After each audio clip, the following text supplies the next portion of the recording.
Pour le reste, je dois dire que je suis assez étonnée de l'exaltation qui vous saisit sur des règles, des lois, d'une ambiance que nous croyions révolue.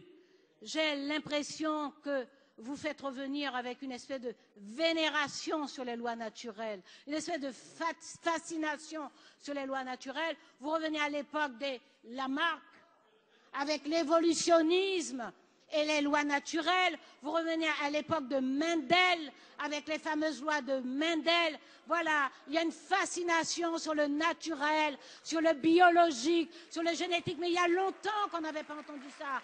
Il y a longtemps que les Lumières ont imprégné la réflexion philosophique, scientifique. Il y a longtemps qu'on sait ce que c'est que la culture. Il y a longtemps qu'on sait ce qu'est l'environnement social. Et puis vous, vous êtes là, vous en êtes encore à la révérence, à la vénération des lois de Mendel. Mendel qui travaillait quand même sur les petits pois.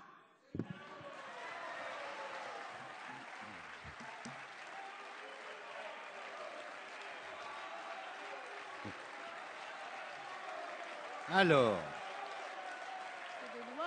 que vous choisissiez d'échapper totalement à ce débat en étant physiquement présent, mais en étant intellectuellement dans un autre espace, c'est votre liberté. Pour ce qui nous concerne, nous traitons de ce texte et de rien d'autre. nous allons maintenant procéder au scrutin. Je vais donc mettre aux voix, je vous le rappelle, l'article 1er. Je vous prie de bien vouloir regagner vos places. Le scrutin est ouvert. Le scrutin est clos. Voici le résultat du scrutin. Votant 348. Suffrage exprimé 346. Majorité absolue 174. Pour 249. Contre 97. L'Assemblée nationale a adopté.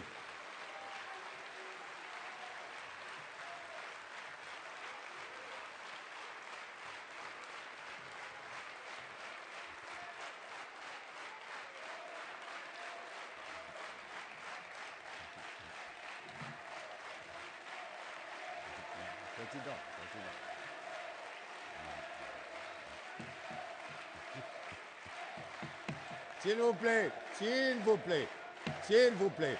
La séance n'est pas suspendue. Je dois vous avouer qu'en vous écoutant, il m'est revenu une très belle pensée de René Char qui disait « Imite le moins possible les hommes dans leur énigmatique manie de faire des nœuds. » Ah. Bien.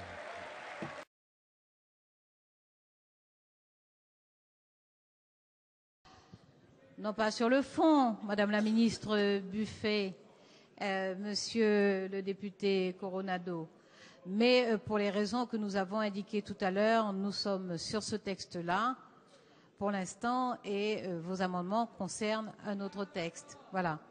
Donc, vous savez, Madame la ministre Buffet, l'estime que je vous porte, l'amitié en plus et le plaisir que j'aurais eu à vous dire à quel point le respect que je porte à votre travail me conduit à considérer que vous avez étudié les choses au fond. Voilà, mais compte tenu du texte et de la rigueur juridique que nous devons à nous-mêmes et que surtout nous devons aux Français, le gouvernement est obligé d'émettre un avis défavorable. Monsieur Aubert. Monsieur le Président, nous sommes dans la même logique que le droit à l'enfant qui n'existait pas et pour lequel l'opposition voulait inscrire dans la loi que ce droit à l'enfant qui n'existait pas était prohibé. Là, les quotas n'existent pas. L'opposition nous propose d'interdire cette disposition qui n'existe pas. Le gouvernement reste rationnel et lucide malgré l'heure et donc émet un avis défavorable.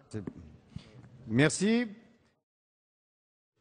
Je peux vous assurer que tous mes collègues pédopsychiatres aujourd'hui, qui se réveillent et qui se rendent compte qu'il y a un vrai danger, et d'ailleurs, je regarde mon collègue député de l'Hérault, M. Assaf, pour lui dire qu'il y a un pédopsychiatre qui est reconnu, et on ne peut pas le soupçonner de consanguinité politique avec nous, qui alerte toute la société. Vous savez, Madame la garde des Sceaux, ce n'est pas du triangle rose qui parle, mais d'un triangle noir avec inscription SOS danger. Merci. S'il vous plaît. Je termine sur une note qui, je dois l'avouer, m'attriste. Monsieur le député Abou, oui, vous avez déclaré « ce ne sera pas le triangle rose ». Monsieur Abou, je trouve simplement juste, parce que je ne veux pas qualifier, je trouve donc juste inqualifiable de faire un mot d'esprit sur une expression pareille, parce que vous dites ce ne sera pas le triangle roux, ce ne sera pas le triangle rose, une véritable tragédie, et vous ajoutez, ce sera le triangle noir. Et vous ajoutez, ce sera le triangle noir. Je veux juste croire que c'est fortuit. Je veux juste croire que c'est fortuit. C'est inqualifiable. S'il vous... Allez. C'est trop facile, Monsieur le Président. C'est trop facile. L'indignité avec laquelle s'est exprimée Madame la Ministre. Vous êtes indigne, Madame la Ministre. Vous êtes indigne par le comportement qui a été le vôtre. Ce sont les députés de votre camp, ce sont les socialistes qui, alors que M. Mariton s'exprimait, ont fait référence scandaleusement au triangle rose. Et vous reprenez, vous, cette expression, mais vous êtes indigne des responsabilités que vous exercez, Madame la Ministre. Allez. C'est scandaleux. La séance est suspendue pour 5 minutes. Je ne peux pas l'accepter. Monsieur le Président, je vais être très court et je veux le faire avec beaucoup de calme. La référence choquante, humiliante au triangle rose qui a été faite, elle était faite par qui? Elle était faite par un député de votre groupe, Monsieur Leroux. Elle était faite par la ministre du gouvernement que vous soutenez. Et donc aujourd'hui, c'est à eux que nous demandons d'avoir, je n'ai même pas parlé d'excuses, j'ai dit au moins un mot d'apaisement, parce qu'on ne peut pas continuer avec ce niveau de débat, d'invectives et d'insultes. Voilà. Et Madame la Ministre, j'attends de vous ce mot d'apaisement. Bien, je vous... Vous nous donnez des leçons sur le vocabulaire. Quand de vos rangs, vous parlez d'enfants Playmobil. Monsieur Abou, journal officiel, atteste. Vous dites, ce ne sera pas le triangle rose, ce sera le triangle noir.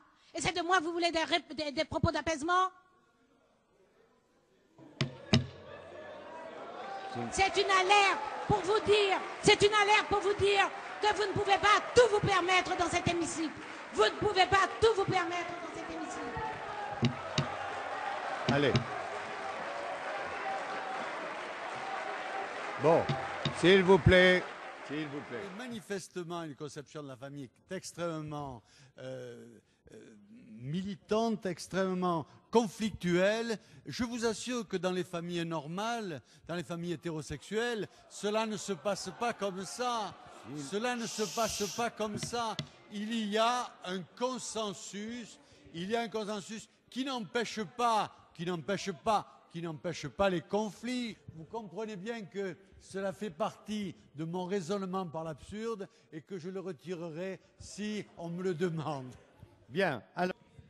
Le gouvernement ne demande absolument pas le retrait de cet amendement. Nous sommes habitués dans cette maison à entendre parfois, lorsque l'ambiance est un peu survoltée, on entend parfois des invectives. Généralement, elles tiennent quand même dans un cadre acceptable, même si elles suscitent des protestations. Il arrive qu'il y ait des interpellations un petit peu ad hominem. Généralement, le parlementaire qui s'y est livré consent plus ou moins de bonne grâce à, sinon s'excuser, à atténuer ses propos.